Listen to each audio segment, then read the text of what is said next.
예수님은 요한복음에서 자신을 생명의 떡, 세상의 빛, 다양한 모습으로 알려주십니다. 그냥 시간 될 때 생각나는 대로 아무렇게나 말씀하셨던 것이 아니고 각각의 특별한 사건과 상황 앞에서 그 상황을 함께 경험하고 있는 사람들에게 그 상황 속에서 꼭 필요한 것으로 예수님이 어떠한 분이신지 알려주십니다. 요한복음 8장에서 예수님은 자신을 빛, 세상의 빛이라 알려주시는데요. 이 말씀을 하시기 전에 서기관과 바리새인들이 간음하다가 현장에서 잡힌 여인을 예수님께로 끌고 와서 율법에 따라 돌로 쳐 죽이려 하고 있었습니다. 그 상황 가운데 예수님께서 말씀하시고 어떠한 행동을 하시자 사람들이 무엇인가를 깨닫고 이 여인을 돌로 치려 하다가 그것을 멈추고 다 되돌아가 버립니다. 돌에 맞아 죽을 위기에 있다가 살아났지만 여전히 두려워 떨면서 고개를 들지 못하고 있는 여인에게 우리 예수님 말씀하시지요. 나도 너를 정죄하지 아니하노니 가서 다시는 죄를 범하지 말라. 이어서 예수님 말씀하십니다. 나는 세상의 빛이니 나를 따르는 자는 생명의 빛을 얻으리라. 자신을 세상의 빛이라 알려주시면서 세 가지 이야기를 들려주십니다. 첫 번째, 빛이 비추어져야 바르게 볼 수 있는 것처럼 빛 되시는 예수님께서 비추어 주시는 대로, 보여주시는 대로 우리가 바라보아야 함을 알려주십니다. 빛이 없는 어둠에서 우리는 앞에 있는 것이 무엇인지 제대로 알기가 어렵습니다. 30여 년 전 제가 대학생 시절에 학군장교 후보생으로 학예 군사훈련을 받을 때의 일입니다. 여러 번 말씀드렸던 것 같은데요. 야간 독도법 수업 때문에 늦은 밤에 지도 한 장 그리고 나침반 한 개만 가지고 목적지까지 주어진 시간 안에 도착하는 과제를 부여받았습니다. 별자리로 어느 쪽이 북쪽인지 확인한 이후에 지도를 정치하고 지도에 따라서 목적지를 향해 걸어가는데 언덕 비슷한 것이 나타나더라고요. 어둠 가운데 아무것도 보이지 않고 시간은 부족하니까 저 언덕을 돌아가지 말고 언덕 위로 올라가서 빨리 가야겠다. 그 언덕 위로 뛰어 올라갔습니다. 언덕에 올라가는데 발이 푹푹 빠지더니만 나중에 가슴까지 몸이 땅으로 빠지는 경험을 하게 됐습니다. 급하게 그곳에서 빠져나와서 이제 시간 안에 도착 지점에 도착해서 과제를 완료한 이후에 독도법을 수업 들었던 그 강의장에 도착했는데 이 야간 훈련을 하고 있지만 이 군사 훈련을 하고 있었지만 이 강의장에 도착하니까 환하게 조명이 비춰지고 있더라고요. 거기 도착하고 보니까 제가 언덕이라고 생각하고 올라갔던 곳이 언덕이 아니라 걸음을 모아둔 걸음 무더기라는 것을 알았습니다. 빛 가운데 비춰보니까 이 전투복이 걸음으로 뒤범벅이 되어 있었습니다. 좋게 표현하면 걸음이고 적나라하게 표현하면 똥으로 막 이렇게 뒤범벅이 되어 있더라고요. 눈으로 보여지니까 그동안 저를 따라왔던 불쾌한 냄새가 무엇인지 알 수 있었습니다. 빛이 없으니까, 보이지 않으니까 밟고 지나가도 되는 땅인지 든든한 땅인지 아니면 피해서 돌아가야 할 똥의 언덕인지 알 수가 없었던 것이죠. 서기관과 바리새인들이 간음하다가 현장에서 잡혀온 여인을 예수님께로 끌고 와서 돌로 쳐 죽이려고 했던 이유를 우리 요한복음 8장 6절에 보니까 예수님을 시험하려고 꼬투리를 잡아서 공격하려고 한 것이라고 알려줍니다. 신명기 22장 말씀에 따르면은요, 간음하다가 현장에서 잡힌 사람을 돌로 쳐 죽이라 이야기하고 있습니다. 다른 사람과 결혼을 약속했습니다. 결혼을 약속한 이후에 그 약속을 어기고 간음하였기에 하나님께서 소중히 여기시는 결혼을 함부로 여겼기에 하나님 앞에서 범죄한 것이 되고 이것을 그대로 두면은 너도 나도 하나님을 우습게 여기면서 결혼제도가 무너지면서 사회적인 질서가 무너지게 될 터이니 돌로 쳐 죽이면서 사회적인 질서를 지켜나가고 하나님 앞에서 두렵고 떨리는 마음으로 하나님의 율법을 지키라는 것이지요. 이 시대 사람들은 몸에 병이 나거나 또는 질병에 걸리게 되거나 하는 것들을 다 범죄의 결과로 하나님께 벌 받은 것이라 생각했습니다. 그런데 이 죄를 지어서 병에 걸렸다 생각했는데 예수님께서 그 죄 지은 사람들이라고 여겨졌던 병자들을 고쳐주시면서 죄인들을 향하여서 사랑과 자비를 베풀어 오셨던 것을 보았습니다. 더 나아가 예수님은 마태복음 5장에서 원수까지도 사랑하라 하시고 또 마태복음 6장에서는 용서를 강조해 오셨습니다. 이전에 그렇게 사랑과 용서를 강조해 오셨던 것처럼 가늠하다가 현장에서 잡혀온 여인에게도 자비와 사랑을 베풀어서 돌로 쳐 죽이지 마라, 용서해 주라 하시면 모세의 율법을 신명기 말씀을 어긴 것이니 예수님을 율법을 어기는 자라고 공격하려고 했습니다. 만약에 율법에 따라서 돌로 쳐 죽이라 하면은 그동안 예수님께서 강조해 오셨던 사랑과 용서, 자비와 충돌하는 것이고, 그러니 일관성 없는 사람이라 예수님을 비난할 수 있었습니다. 더 나아가서 이 시대 이 유대 땅의 사형의 판결과 집행은 로마 사람들에게만 있었는데 예수님이 사형을 집행하였으니 로마법으로 고발해서 예수님을 로마의 감옥에 넣으려는 생각을 가지고 그렇게 예수님을 괴롭히고자 이 일을 진행했던 것입니다. 그런데 어떻게 하면 예수님을 괴롭게 할 수 있을까? 이 생각으로 인하여서 서기관과 바리새인들은 몇 가지 놓치고 있었습니다. 먼저 간음죄라고 고발하는데 이 피고가 범죄한 사람이 여자 혼자만 있다는 겁니다. 간음이라 하는 것은 남자와 여자가 함께 있어야 가능한 일입니다. 그래서 신명기 말씀에서도 간음한 남자와 여자 둘 다를 처벌하라 하셨는데 지금 처벌하고자 데리고 온 사람은 여자 한 사람뿐입니다. 옆에 남자가 없습니다. 무슨 말입니까? 조작된 재판을, 조작된 그러한 이 정죄와 재판을 하고 있다는 겁니다.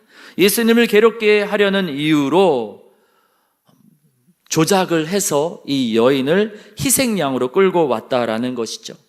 그리고 이 예수님을 괴롭게 하려는 이유 때문에 이 여인이 그렇게 조작된 사건의 희생자인 이 여인이 누군가의 소중한 딸이라는 것과 또 살아남는다면은 또 누군가의 소중한 어머니가 될 수 있는 사람이라는 것을 바리새인과 서기관들은 잊어버리고 있었습니다.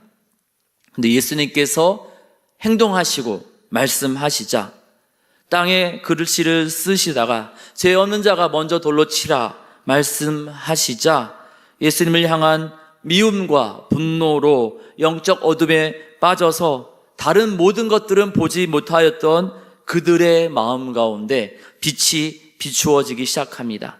그제서야 이건 좀 아니지, 이렇게까지 하는 건 아니지, 이래서는 안 되지 깨닫고 여인을 해치려는 사람들이 떠나게 됩니다. 이 여인도 마찬가지입니다. 누군가 딱 한 사람만이라도 돌을 먼저 던지면은 몰려있는 사람들이, 감정적으로 흥분한 사람들이 깊이 생각하지 않고 돌을 던짐으로 인해서 수십 수백 개의 돌이 날아올 것이고 그 돌에 맞아서 나는 죽게 될 터인데, 범죄하다가 잡힌 것도 부끄럽지만 장차 다가올 생명의 위협 때문에 고개를 들지 못한 채 살아있지만 죽은 사람처럼 그렇게 고개를 들지 못하고 있었습니다. 이 여인에게도 우리 예수님 말씀하시죠. 나도 너를 정죄하지 아니하노니 가서 다시는 죄를 범하지 말라. 예수님의 음성에 이 여인은 과거의 죄된 습관에서 벗어나 새로운 삶으로 열린 미래를 향하여서 나아갈 수 있었습니다. 예수님, 그리고 예수님의 말씀은 미움으로 인해 아무것도 보지 못하는 영적인 어둠에 빠져 있는 사람들에게도 바르게 볼 수 있는 빛을 비추어 주셨고, 소망을 잃어버린 채 절망의 어둠 가운데 빠져 있는 이 여인에게도 다시 시작할 수 있는 소망의 빛을 비추어 주신 것입니다. 아담과 하와의 선악과 사건으로 모든 사람이 죄를 범하여서 하나님의 영광에 이르지 못하게 되었습니다. 인간이 범죄한 이후에 인간에게만 문제가 생긴 것이 아니라 땅도 저주를 받아 가시와 엉겅퀴를 쏟아내기 시작합니다. 그렇게 죄에 빠진 사람들이 가시를 쏟아내는 이 땅에서 살아가다 보니 영적인 어둠에 갇혀서 제대로 알아보지 못한 채 조그마한 자존심, 별로 그리 중요하지 않은 일 때문에 서로를 미워합니다. 분노합니다. 용서하지 않습니다. 하나님의 형상으로 지음받았다라는 것을, 나뿐만 아니라 내 눈앞에 있는 모든 사람들이 하나님의 형상으로 존귀하게 지음받았다라는 것을 잊어버린 채 서로를 향한 존중과 배려를 잃어버린 채 서로를 해치고 있습니다. 라멕이 이야기했던 것처럼 나에게 조그마한 불편한 것이 생겼다고, 내 기분이 좀 상했다고 타인을 죽음에 이르도록 말과 행동으로 분노를 표현하기도 합니다. 그리고 때로는 아직 남아있는 내일을 향한 소망을 바라보지 못한 채 낙심하여서 자기 자신을 절망 가운데 집어 던지기도 합니다. 이렇게 영적 어둠에 빠져서 남을 죽이거나 소망을 포기한 채 자기 자신을 절망에 빠뜨려 버린 그 모든 사람들에게 용서와 사랑의 빛을 비추어 주시고 다시 살아갈 소망의 빛, 생명의 빛을 비추어 주시고자 우리 예수님 이 땅에 오셨습니다. 그리고 저와 여러분 가운데 찾아오셨습니다. 말씀으로, 그리고 십자가에서 보여주신 그 사랑으로 죽음이 아니라 죽어가는 우리에게 생명을 주시고자 하십니다. 예수님의 말씀, 또 친히 보여주신 그 십자가 사랑에 비추어서 죽음과 절망의 어둠에서 나와서 생명을 누리라고 그때 그 사람들과 우리를 초대하시는 것입니다. 이 빛을 누리고 생명을 얻은 사람 가운데 사도 바울이 있습니다. 사도 바울은 고린도 후서 5장에서 예수님을 알기 전에는, 빛 되시는 예수님을 만나기 전에는 그리스도도, 예수님까지도 육신을 따라 세상의 방식으로 바라보고 세상의 방식으로 알게 되었다 이야기합니다. 그래서 바리새인과 서기관들처럼 예수님을 미워하고 예수님을 믿는 사람들까지도 죽이기 위해서 열심을 내었던 것이죠. 그런데 빛 되시는 예수님을 만난 이후에는 예수님의 빛으로 인하여서 전혀 다른 세상을 바라보게 됩니다. 그래서 이제는 예수님을 믿는 사람을 죽이려는 사람이 아니라 예수님의 생명을 전하는 사람이 되었습니다. 빛 가운데 새로운 세상을 보게 되었으니 이제 전혀 다른 삶을 살게 된 것입니다. 그래서 새로운 피조물이 되었다 이야기합니다. 우리도 그렇습니다. 내 감정, 또 세상적인 시각이 아니라 예수님의 말씀, 또 십자가 사랑으로 예수님께서 그렇게 비추어 주시는 그 예수님의 빛으로 우리 주변의 사람들을 바라보면 주변에 있는 사람들, 미움과 분노의 대상이 아니라 사랑해야 될 사람, 용서와 자비가 필요한 사람들로 보입니다. 그렇게 예수님의 눈으로 서로를 바라보면 요한복음 8장의 그 여인의 사건처럼 우리 안에, 우리 주변에 가득 찬 죽음의 문화가 떠나고 다시 사는 생명을 우리가 누리게 될 줄 믿습니다. 이에 우리가 예수님의 말씀, 또 십자가 사랑으로 예수님께서 비추어 주시는 그 사랑의 빛으로 세상을 바라보기를 원합니다. 내 경험, 내 감정, 내 판단이 아니라 예수님의 눈으로 바라보며 생명을 누리기를 원합니다. 두 번째로 예수님도 예수님 자신의 뜻을 전하는 것이 아니라 예수님을 보내신 하나님 아버지의 뜻을 전하고 계심을 알려주십니다. 예수님께서 자신을 세상의 빛이다 이렇게 말씀하시니까 13절에 바리새인들이 그건 예수님만의 생각이지 우리는 받아들일 수 없다. 너의 증언은 참되지 않다. 우리는 받아들일 수 없다 이야기합니다. 이에 예수님께서 비춰주시는 빛, 생명을 다시 얻게 하는 그 소망의 빛은 15절 말씀 보니까 예수님만의 판단이 아니다, 예수님만의 주장이 아니라 이야기하십니다. 16절과 18절 말씀을 통해서 그 빛, 그 소망의 빛은 하나님 아버지께서 주시는 명령이고 하나님 아버지께서 지지해 주시고 증언해 주시는 하나님의 뜻이라는 것을 알려주십니다. 신명기 19장에 따르면 한 사람만의 이야기는 그 사람이 혼자서 지어낸 이야기일 수 있으니 두세 사람의 이야기를 들어야 한다 이야기합니다.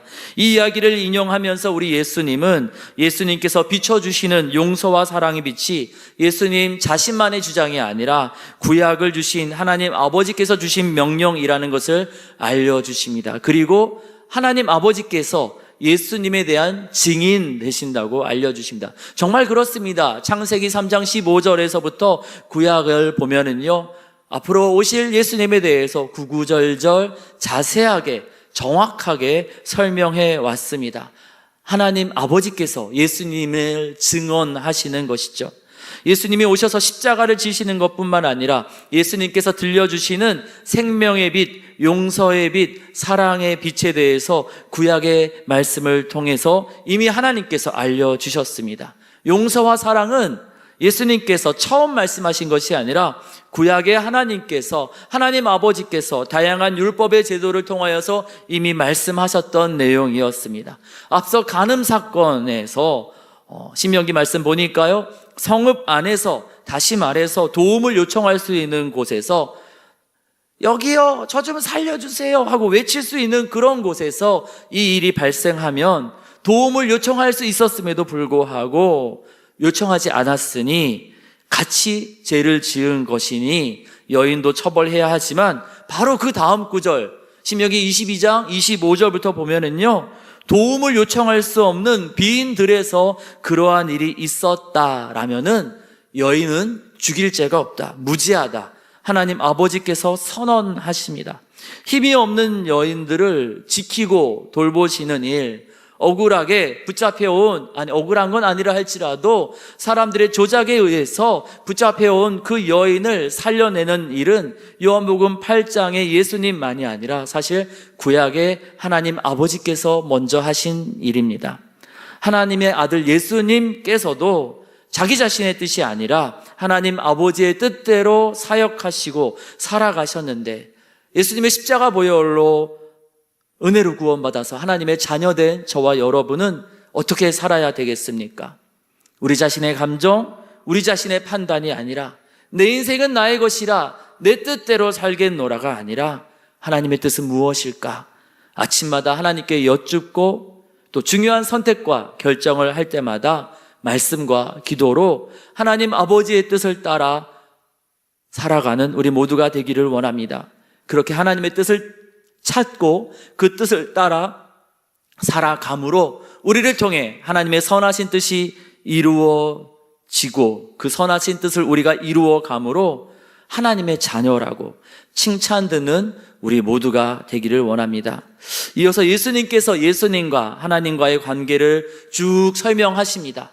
그러니까 많은 사람들이 예수님을 믿게 되었습니다. 이에 예수님을 믿는 사람들에게 세 번째로 자유케 하는 진리에 대해서 들려주십니다. 32절입니다. 진리가 자유를 줄 것이라 설명하십니다.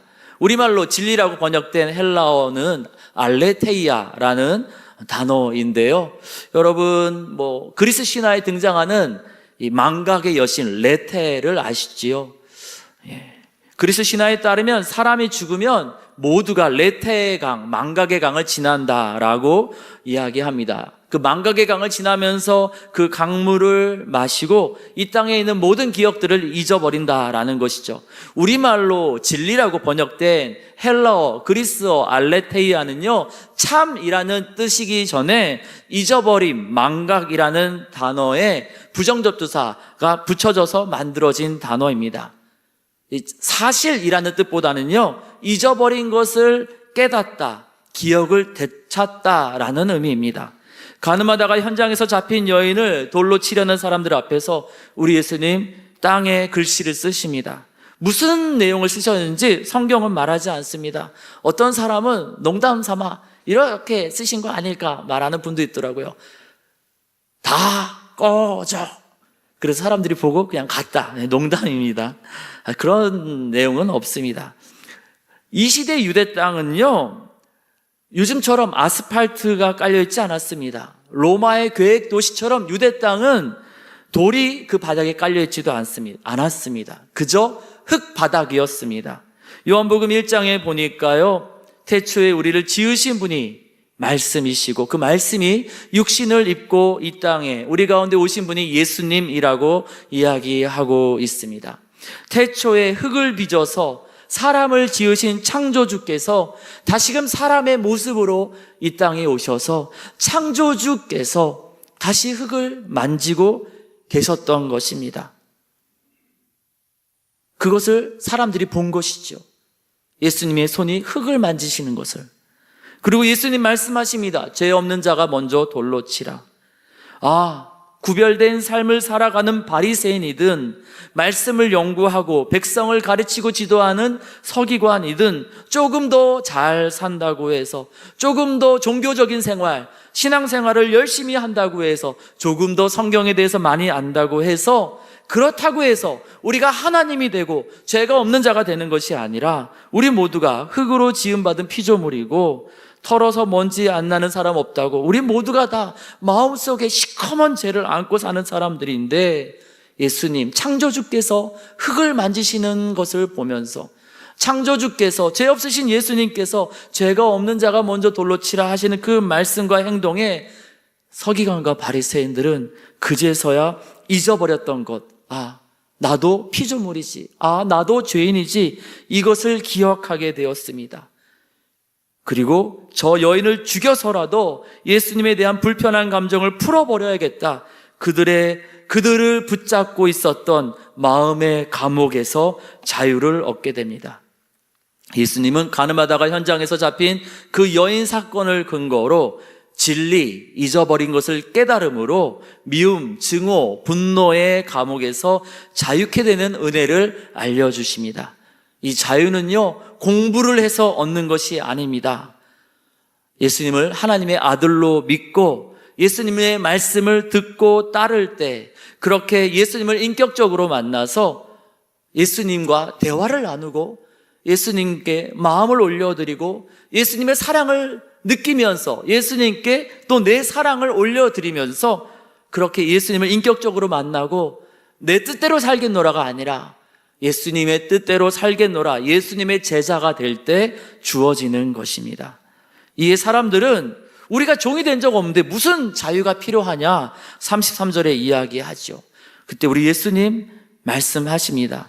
미움, 시기, 질투에 빠질 때 똑같은 죄인임에도 불구하고 마치 자기 자신은 하나님인 양, 아무런 죄도 짓지 않은 것인 양 착각하는 죄에 빠질 때 우리가 이미 죄의 종이 되어 있다라는 것을 알려주십니다. 우리가 공부를 해서 잊어버린 것을 깨닫게 되는 것이 아니라 예수님께서 친히 하나님의 능력으로 알려주셔야만 우리가 깨달을 수 있기에 36절에 이렇게 말씀하십니다.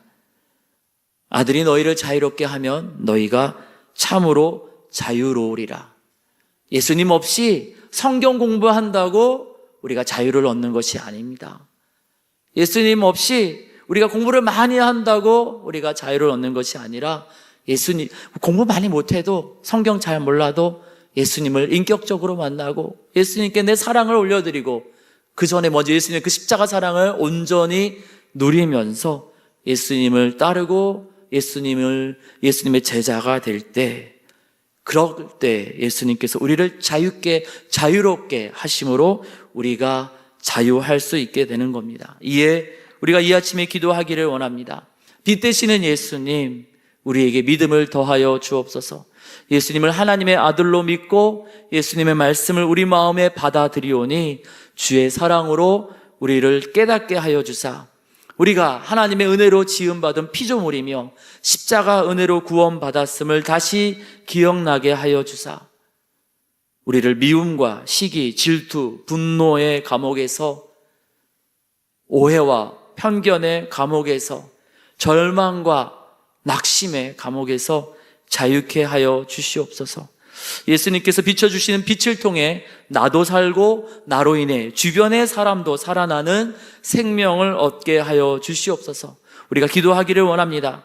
우리 기도할 때 우리 주님 말씀대로 아들 예수님께서 우리를 자유케 하시고 생명의 빛을 얻게 하실 줄 믿습니다. 기도하겠습니다. 하나님 감사합니다. 예수님께서 비춰주시는 생명의 빛으로 우리를 이끌어 주심에 감사드립니다. 죄로 물든 세상에서 살아가는 죄인이다 보니 영적인 어둠에 갇혀서 미움, 시기, 질투의 감옥에 갇혀 살았습니다.